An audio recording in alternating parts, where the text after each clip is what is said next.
Hello guys, வணக்கம். This is Anbuseelan. இன்றைக்கி நம்ம என்ன பார்க்க போகிறோம் அப்படின்னா, டிமேட் அக்கௌண்ட் அப்படின்னா என்ன, ட்ரேடிங் அக்கௌண்ட் அப்படின்னா என்ன அப்படிங்கிறது தான் என்டையராக இந்த வீடியோவில் பார்க்க போகிறோம்.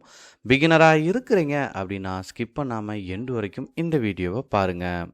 இனிஷியலாக உங்களுடைய ட்ரேடிங் கரியரை நீங்கள் பில்ட் பண்ணச்சா நிறையா டவுட் வரும். ட்ரேடிங் அக்கௌண்ட் இருக்கான்னு கேட்பாங்க, டிமேட் அக்கௌண்ட் இருக்கான்னு கேட்பாங்க, ஷேர் எதன் வழியாக வாங்கணும் அப்படிங்கிறதுல எல்லாத்துலேயுமே கன்ஃபியூஷன் இருக்கும். சரிங்களா? ஸோ இந்த எல்லா விஷயத்தையும் இந்த ஒரு வீடியோலேயே உங்களுக்கு கிளாரிட்டி கிடச்சிரும்.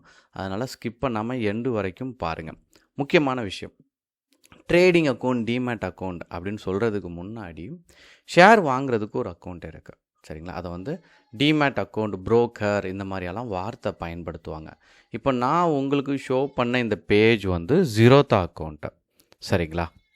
இந்த அக்கௌண்ட் நீங்கள் ஓப்பன் பண்ணணும்னு நினச்சிங்க அப்படின்னா நான் டிஸ்கிரிப்ஷனில் லிங்க் கொடுக்குறேன், நீங்கள் அதை பயன்படுத்தி ஓப்பன் பண்ணிக்கலாம். ஓகேங்களா? இப்போது இதில் லாகின் இருக்குது, பாஸ்வேர்டு இருக்குது. நான் ரெண்டையும் டைப் பண்ணிட்டு லாகின் அப்படின்னு கொடுக்குறேன். கொடுத்த உடனே எனக்கு வந்து ஒரு ஓடிபி ரிசீவ் ஆகும். சரிங்களா? இல்லை அப்படின்னா மொபைல் இந்த அப்ளிகேஷனை என்னோடய மொபைலில் நான் இன்ஸ்டால் பண்ணியிருப்பேன். அதில் ஒரு ஆப் கோடு இருக்கும். அதில் ஆப் கோடில் எதுவும் இஷ்யூ இங்கே பாருங்கள், problem with mobile app code அப்படின்னா இதை கிளிக் பண்ணிங்கன்னா ஓடிபி ரிசீவ் ஆகும்.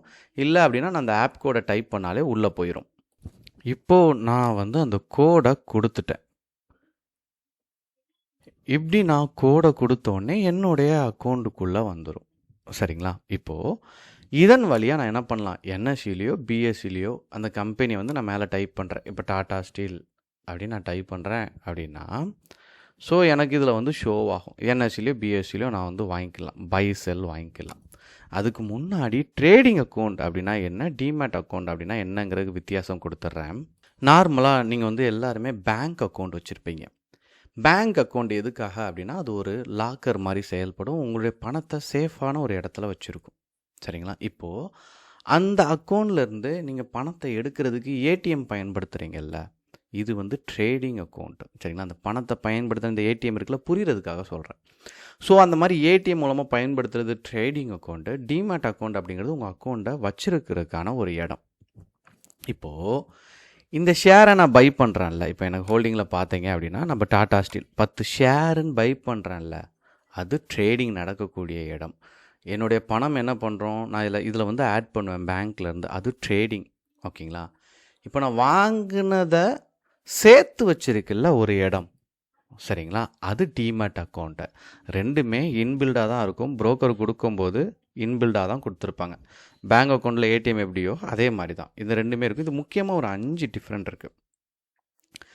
பங்குகளை வாங்கவும் விற்கவும் பயன்படுத்தப்படுகிறது என்ன அப்படின்னா ட்ரேடிங் அக்கௌண்ட்.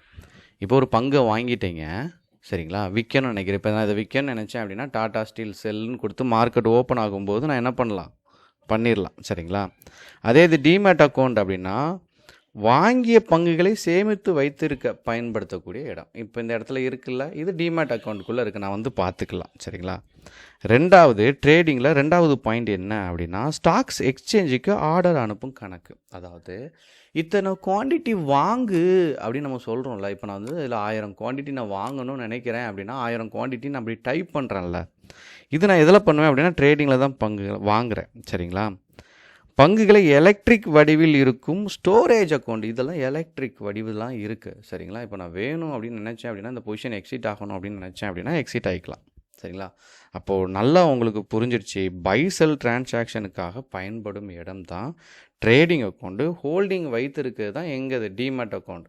அப்போ பை செல் நடக்கு, இந்த இடத்துல நான் பை வாங்குகிறேன், டெக்னிக்கலாக நடக்கக்கூடிய விஷயங்கள் எல்லாம் ட்ரேடிங். ஹோல்டு பண்ணக்கூடிய இடம் என்ன அப்படின்னா டிமேட் அக்கௌண்ட்டு. சரிங்களா?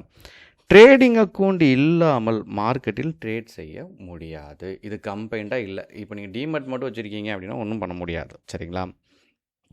அப்போது நீங்கள் நல்லா புரிஞ்சுக்கணும், இந்த ட்ரேடிங் அக்கௌண்ட் இன்பில்டாக இருக்குது அப்படிங்கிறத நீங்கள் தெளிவாக புரிஞ்சுக்கணும். கடைசி பாயிண்ட் என்ன அப்படின்னா புரோக்கர் மூலம் என்எஸ்சி பிஎஸ்சியுடன் இணைக்கப்பட்டு இருக்கிறது எது அப்படின்னா ட்ரேடிங் அக்கௌண்ட். என்எஸ்சி பிஎஸ்சியோட இணைக்கப்பட்டிருக்கும். சரிங்களா? அப்போது டிமேட் எதோட இணைக்கப்பட்டிருக்கும் அப்படின்னு கேட்டீங்க அப்படின்னா டெபாசிட்டரி, அதாவது சிடிஎஸ்எல் அப்படின்னு சொல்லுவோம். சரிங்களா? அதில் இணைக்கப்பட்டிருக்கும். சரிங்களா? அதுதான் என்ன அப்படின்னா இது. இப்போ எளிமையாக ஒரு உதாரணம் சொல்லிடுறேன், ரொம்ப நீங்கள் வந்து கன்ஃபியூஸே ஆக வேண்டாம். சரிங்களா? ட்ரேடிங் அக்கௌண்ட் அப்படின்னா ஒரு ஷாப், ஒரு கடை மாதிரி, சரிங்களா? டிமேட் அக்கௌண்ட் அப்படின்னா ஒரு லாக்கர் மாதிரி. இவ்வளோ இருந்தாலே போதும். இது கம்பைனாக இருக்கும். சரி, நீங்கள் ஓப்பன் பண்ணும்போது தனித்தனியாலாம் ஓப்பன் பண்ண வேண்டாம். இந்த அக்கௌண்ட் ஒரே லிங்க்கு நீங்கள் ஓப்பன் பண்ணீங்க அப்படின்னா இது ஓப்பன் ஆகும். அதனால் ட்ரேடிங் அக்கௌண்ட் என்பது டிரான்சாக்ஷனுக்கும், டிமேட் அக்கௌண்ட் என்பது ஸ்டோரேஜுக்கும் பயன்படுது அப்படிங்கிறத நீங்கள் புரிஞ்சுக்கிட்டால் போதும். இப்போ நீங்கள் இதில் ஷேரை வாங்கவோ விற்கவோ எல்லாமே பண்ண முடியும். இந்த அக்கௌண்ட் 24 நீங்கள் நான் லிங்க் டிஸ்கிரிப்ஷனில் கொடுத்துருக்கேன், சரிங்களா? 24 ஹவர்ஸில் உங்களுக்கு நீங்கள் அதில் போய்ட்டு ஒரு 6-7 ஸ்டெப் இருக்கும். கம்ப்ளீட் பண்ணீங்க அப்படின்னா உங்களுக்கு ஒரு 24லேருந்து 48 ஹவர்ஸில் இமீடியட்டாக ஓப்பன் ஆயிரும். நீங்கள் ட்ரேடை ஸ்டார்ட் பண்ணிடலாம். எப்படி ஸ்டார்ட் பண்ணணும், எப்படி ஸ்டாக்கை செலக்ட் பண்ணணும், டெக்னிக்கல் அனலைசிஸ்னால் என்ன, இதெல்லாம் வரக்கூடிய அடுத்தடுத்த வீடியோவில் தெளிவாக வரும், சரிங்களா? அதனால் தொடர்ந்து நீங்கள் ஃபாலோ பண்ணாலே போதுமானது தான், சரிங்களா?